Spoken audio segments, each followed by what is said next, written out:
Bonjour à tous, je viens vers vous à travers cette vidéo pour vous expliquer le travail qu'il reste à faire pour finaliser ce chapitre M1. Alors voilà pour cette séance qui était programmée jeudi où nous avions 2 heures. Nous devions corriger cette activité 2 que vous aviez menée de front en classe, ainsi que les 4 exercices proposés en lien avec ces activités. Donc cette vidéo a pour finalité de vous proposer donc des petits éléments, des éléments complémentaires d'explication. Bien évidemment, les différents documents vont être mis également sur Pronote, donc vous avez tout à la loisir de reprendre ça de façon totalement sereine. N'hésitez pas aussi à me renvoyer des questions via Pronote, bien évidemment, tout est possible. Donc dans l'étude de la trajectoire et du mouvement d'un mobile, quand vous êtes parti de la séance la fois dernière, vous aviez dû réaliser, comme les deux jeunes filles ici, un enregistrement, voire deux, en suivant les positions du petit stylet qui se trouve ici, toutes les 3 secondes. Donc toutes les 3 secondes, je vous rappelle, hein, il y avait un défilement du stylet, et avec un crayon, vous deviez repérer la position. Donc, quelle est l'exploitation que nous pouvions réaliser de ces enregistrements? Alors je vous fais voir ce que j'ai rédigé pour vous. Bien évidemment, allez sur Pronote pour récupérer ces documents. Alors la première information, je vais agrandir un petit peu la fenêtre ici. Voilà, et vous retrouvez le titre, hein, petit 2, étude de la trajectoire du mouvement d'un mobile. Vous corrigez en vert, bien évidemment, et vous comparez avec ce que vous avez dû réaliser. Alors, je vous ai mis ici en préambule, en petit a, je vous ai mis deux types d'enregistrements, ce que j'ai appelé le cas A et le cas B, bien évidemment. Alors, vous avez soit l'un ou l'autre des enregistrements, pardon, et vous en avez peut-être fait deux, hein, voilà. Donc, vous essayez de comparer avec ce que vous avez réalisé. Alors, dans mon cas A, vous voyez, j'ai repéré donc les positions du stylet qui défile. Voilà. Dans le KB, bien évidemment, il y a une petite différence. Comme ça, quand on regarde, on voit que l'écart entre les différents points, alors je vous rappelle que entre chaque point, il se passe 3 secondes, voilà, nous avons repéré la position, et dans le cas A, nous constatons que finalement l'écart entre deux positions successives est toujours de 2 cm. Contrairement au KB, où finalement, entre deux positions successives, on voit qu'il y a une évolution. Là, 1,5 cm entre le point 1 et le point 2, et 2,4 cm entre le point 4 et le point 5. Mais on voit que d'une façon générale, hein, l'écart entre les deux points augmente au cours du temps dans le KB. Voilà. Donc ici, à travers les questions qu'on vous posait, donc il y avait déjà le petit a, c'était l'enregistrement, mais à chaque fois, on devait déterminer la nature précise du mouvement. Donc dans le cas A, on a deux informations, la trajectoire est rectiligne, on voit qu'effectivement l'écart est toujours le même, ça veut donc dire que la vitesse, elle est constante, elle ne bouge pas, la vitesse ne varie pas, donc on peut dire que le mouvement est rectiligne, puisque la trajectoire est une droite, et uniforme, car la vitesse, elle est constante. Dans le KB, vous voyez, l'écart grandit de plus en plus, donc la vitesse, elle augmente, la trajectoire, c'est toujours une droite, le mouvement peut donc être qualifié de rectiligne accéléré. Donc la finalité ensuite, c'est de pouvoir déterminer entre les différentes positions 1 et 2 et 4 et 5, les vitesses moyennes du stylet. Alors dans le cas A, vous reprenez la formule de la vitesse, V est égal à D sur T, et effectivement, vous allez avoir un calcul qui va être en centimètres par seconde. Alors centimètres par seconde, pas très facile pour savoir concrètement à quoi ça correspond, alors j'ai préféré vous la transformer déjà en mètres par heure. Donc pour avoir le nombre de centimètres par heure, il suffit de multiplier par le nombre de secondes qu'il y a dans une heure, c'est ce que j'ai fait, 0,67 fois 3600. J'obtiens 2400 cm en une heure, donc 2400 cm, ça fait 24 mètres. Voilà. Donc en une heure, ce stylet, si on l'avait laissé parcourir indéfiniment, il aurait parcouru 24 mètres. Donc vous faites ça de proche en proche, vous constatez bien qu'on retrouve la même vitesse dans le cas A, et que dans le cas B, on a une évolution de la vitesse. Refaites ça avec vos enregistrements, et vous devez à peu près trouver des choses assez semblables. Pour les exercices, alors si je reviens sur l'exercice, celui-ci vous a posé beaucoup de problèmes, l'exercice 22 bien évidemment, où Gwenelle part en vacances donc en Équateur. Et là, effectivement, beaucoup d'élèves ont eu des difficultés par rapport au rayon de la Terre. Donc ça, je vous avais expliqué, le 6,4 10 exposant 3, ça fait 6400 km, ça vous verrez, c'est une compétence de mathématiques de quatrième. Par contre, beaucoup ont de la peine à voir concrètement ce que Gwenelle parcourt comme distance. En fait, il parcourt le périmètre de la Terre à ce moment-là, bien évidemment positionné au niveau de l'équateur. Ce qui donne, donc regardez, on vous demande dans un premier temps ce calcul de périmètre, le calcul de la vitesse, et puis donner les caractéristiques. Alors, effectivement, si je reviens ici aux corrections que je vous ai mis sur cette feuille. Voilà, donc pendant la durée d'une rotation de la Terre, Gwenaël va parcourir le périmètre donc de la planète. Alors pour ce faire, il faut savoir la formule du périmètre d'une sphère. Alors au niveau de l'équateur, c'est pleinement le rayon terrestre. Donc ici, dans ce cas-là, c'est 2 fois pi fois le rayon de la Terre. Donc le rayon de la Terre est de 6400 km, vous faites 2 fois pi fois 6400, et vous trouvez 40 212 km. Donc en 24 heures, puisque la rotation de la Terre dure 24 heures, on parcourt 40 212 km, ce qui est énorme, on s'en rend pas compte, bien évidemment. Eh bien, là, je viens de découvrir une petite erreur. Vous voyez, je n'ai pas changé ici. C'est une erreur de ma part. Ce n'est pas 4074, c'est 40 212 ici. J'avais fait cette petite erreur. J'ai passé, vous voyez, un petit coup de blanco ici et je ne l'ai pas fait ici.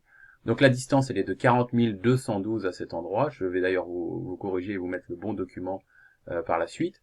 Le temps, il est de 24 heures. Vous faites bien D divisé par D, 40 212 divisé par 24, et nous allons, sans nous en rendre compte, à une vitesse de 1675,5 km par heure. Voilà. Donc c'est assez impressionnant. Là encore, tout dépend du référentiel dans lequel on se trouve pour décrire ce mouvement. Donc ici, on voit clairement que tout au long de la rotation de la Terre, la vitesse ne va pas varier.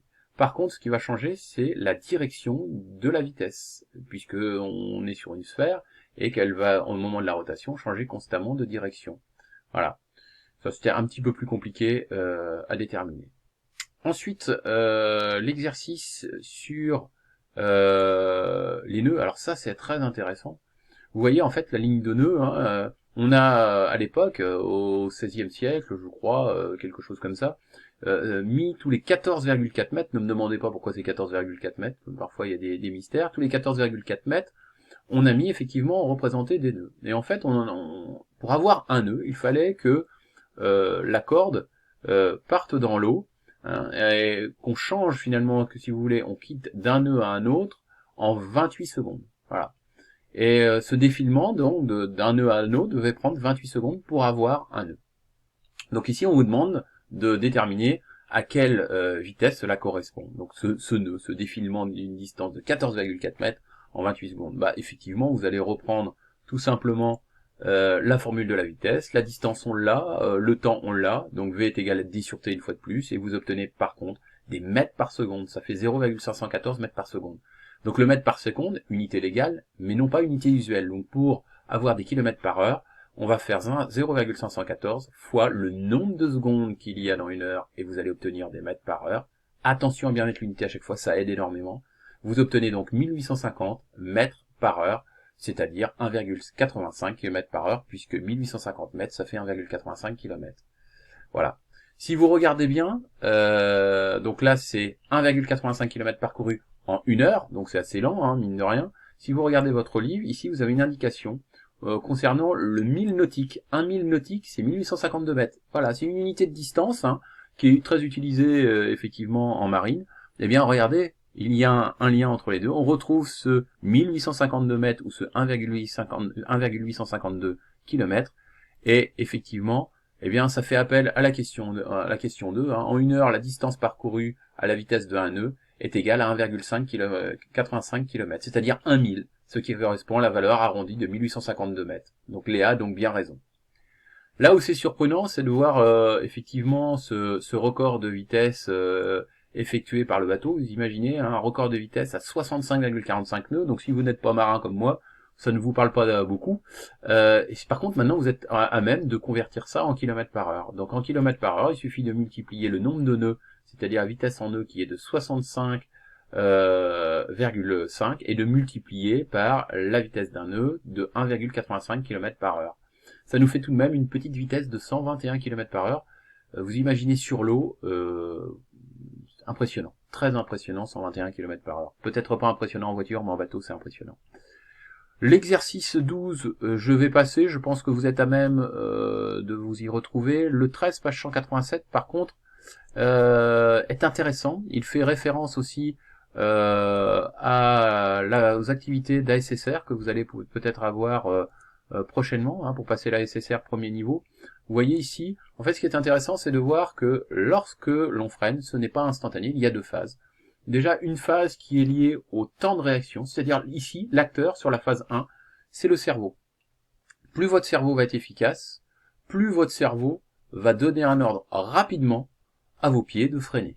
Voilà. Donc il faut que là, vous voyez, là, le temps soit le plus petit possible. Je vous fais remarquer qu'en ASSR, on pose beaucoup de questions là-dessus, parce que finalement, ce temps de réaction, il va s'allonger si des personnes prennent de l'alcool, prennent des drogues, prennent des médicaments, sont fatiguées, et ça, c'est une catastrophe. Si vous prenez 1 ou 2 verres d'alcool, vous allez vite multiplier par 2, voire plus, après le temps de réaction. Et lors de cette phase 1, vous n'avez toujours pas commencé à freiner. Donc ça, c'est très important en termes de prévention routière. C'est pour ça que cet exercice, il est assez flagrant, hein, il prouve bien les choses. Donc là, c'est le cerveau qui fonctionne, et à ce point-là, là, on considère que l'homme a appuyé sur la pédale de frein, et que là, c'est le véhicule qui rentre en action, qui freine. Donc là, votre véhicule doit être très efficace. Donc bien évidemment, les pilotes de Formule 1 sont aguerris et ont des temps de réaction relativement faibles pour pouvoir être efficaces. Donc je vous ai mis la correction ici, hein, donc je peux peut-être essayer de grossir un petit peu. Voilà, ici, voilà. Donc la phase 1, le mouvement, il est rectiligne uniforme, la vitesse, elle est constante. La Formule 1 va tout droit. Donc le temps de réaction, c'est de 1 seconde. C'est à peu près normal pour quelqu'un, pour un homme. Pour des ados, 1 seconde, c'est vous pouvez aller vous pouvez aller plus bas. Et puis en général, comme vous êtes bien entraîné avec les consoles et les manettes, votre temps de réaction il est relativement efficace. En général, vous mettez une tôle à Mario Kart à vos aînés, c'est normal, votre temps de réaction il est beaucoup plus faible. Avec l'âge, je vous rassure, il va augmenter. Alors en moyenne, il est de 1 seconde, et vous savez maintenant de quel paramètre il dépend. Donc vous multipliez la vitesse qui est en mètres par seconde, ça nous arrange, par 1 seconde, et vous voyez, pendant que le cerveau, il a fonctionné, on n'a toujours pas commencé à freiner, nous avons parcouru, donc la voiture, la Formule 1 a parcouru 50 mètres. Voilà. Durant la phase 2, le véhicule freine, le mouvement est rectiligne décéléré, bon, la vitesse diminue. Alors maintenant, si le pilote est fatigué, vous voyez son temps de réaction, il change, il passe à 1,5 secondes. Par la même démarche, vous voyez que la distance parcourue, alors qu'il n'a toujours pas freiné, est de 75 mètres. Vous rajoutez 25 mètres, c'est énorme, on ne s'en rend pas compte lorsque le cerveau fonctionne. Ce qu'on appelle finalement la distance d'arrêt, c'est très important en prévention routière, c'est finalement la somme de la distance liée au temps de réaction, ici, dans le cas du conducteur fatigué, 75 mètres, plus toujours 125 mètres de distance pour que le véhicule freine, et cette fois-ci on arrive à 200 mètres, bien supérieur aux 185 mètres, je crois, que nous avions de réserve jusqu'à l'obstacle, donc là on va à l'accident. Voilà. Donc retenez bien, la distance d'arrêt c'est la distance de freinage, plus la distance de réaction, pardon, plus la distance de freinage. Voilà, reprenez attentivement tout ceci, et regardez bien Pronote pour avoir tout le calendrier finalement que j'ai dû modifier.